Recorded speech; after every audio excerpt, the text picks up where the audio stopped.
You're listening to the WordPress and Tech podcast with Natalie Crow Designs and the NCD Academy, the podcast designed for non-techies in business wanting to build, improve, and maintain profitable WordPress websites without the tech overwhelm. I'm your host, Natalie Crow, creator of the NCD Academy WordPress 101 course and the NCD Tech Sessions membership. I'll be sharing with you tips, tricks, resources, and my take on WordPress from my 14 plus years industry experience as a WordPress expert. I'm a strong believer that tech is just a tool that we as business owners have access to share our message and help more people. So my goal here is to help you demystify the tech and help you make the most of your WordPress website. Let's dive in.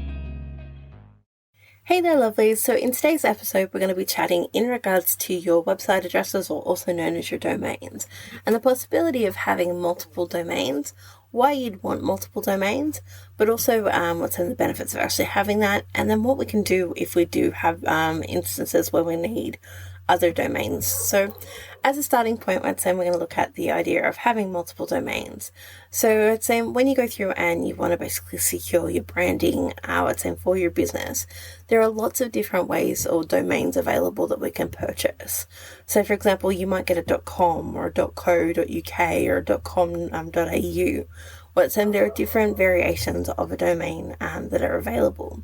In order to actually go through and prevent other people from actually using those, we generally recommend when you're buying your domain to grab the different variations of those domains and actually secure your branding there. But so what do we do with multiple domains? So you can actually go through and have it set up so that multiple domains point to the same website. You don't actually have to go and set up separate websites for each. So it's in your where you go through and actually purchase your domain. If that domain is purchased through a company that's not the same as your hosting, you'll need to go into the actual configurations for that actual domain and point the name servers to your actual hosting. And name servers are basically just a humanly readable address, so that when someone goes to the actual domain, it knows where on which hosting company to send the visitors to. Then inside your actual hosting, you'll have an area where you can actually configure where you want your domains to actually show up or point to.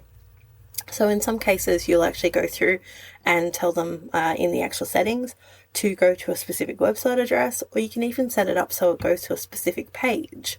So in the instance, that you were going through, you might have, for example, your Facebook group. You can actually go through and actually point, register a domain, point it to your hosting where your current website is, and then in the configurations, you can point it out to another website address. So it might be a case of going through and actually pointing it to your actual main website, or you can actually point it out to external websites, as I said, like a Facebook group or an actual Facebook page. The reason why we do that is to make it a little bit easier for people to find things. And if you're going to do marketing, etc., for example, if you're going to go through, maybe do a podcast, or you're doing an interview of some variety or a training, it can be a lot easier to go through and just whip out an actual domain name, opposed to trying to go through, say, for example, for the WordPress Help Hub, the website address for that is www.facebook.com/group/NCD support. It's a lot easier just to go WordPressHelpHub.com. And you can understand from a user's point of view, it's a lot easier to remember. So that's one way that we can use it. The other way that you can actually use multiple domains, in the instance that you've gone through and you've done some advertising and there's been a typo in the actual website address that they've published. So I'll give the example. Say my primary domain is nataliecrowdesigns.com.au. In the instance that there was a problem with that actual website address, say for example nataliecrow-designs.com.au was actually listed, I could actually go and purchase that nataliecrow-designs.com.au, actually redirect it over to my actual main website so that I didn't miss out on the opportunity. So if that ever happens to you, don't panic, because there are things that we can go through and actually do. Primarily you definitely can set it up so that if you've purchased other domains, you can point them to your main website. The other reason that we might look at actually purchasing other domains, so it might be a case of going through and actually protecting other elements of your business. You might go through and actually purchase a domain based on maybe a product name or a product service or a different service that you offer. things that are going to be what's recognizable or associated with you can be beneficial to go through and actually purchase the domains for those. But you do have a lot of different options.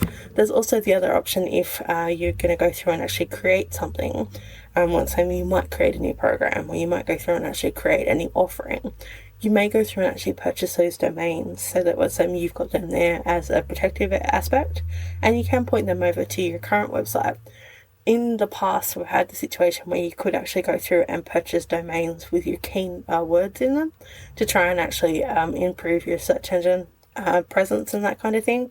It's not something that's done very regularly now, because in terms of the actual ranking for SEO and that kind of thing, SEO is not solely based on the actual domains, where in the past, over a decade ago now, you could actually go through and buy the domains and just have the domain pointing to your website, and there would be a chance that that would actually improve the ranking side of things.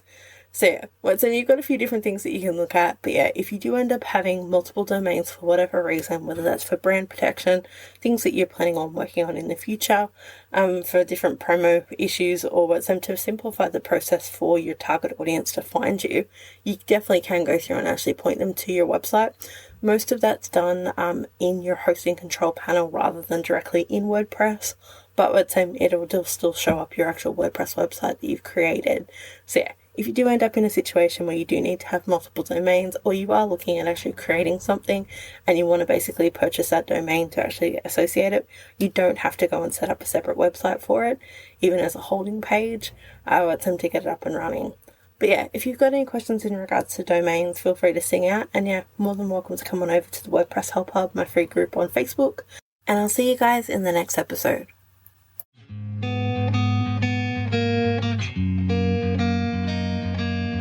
You've been listening to the WordPress and Tech podcast with Natalie Crow.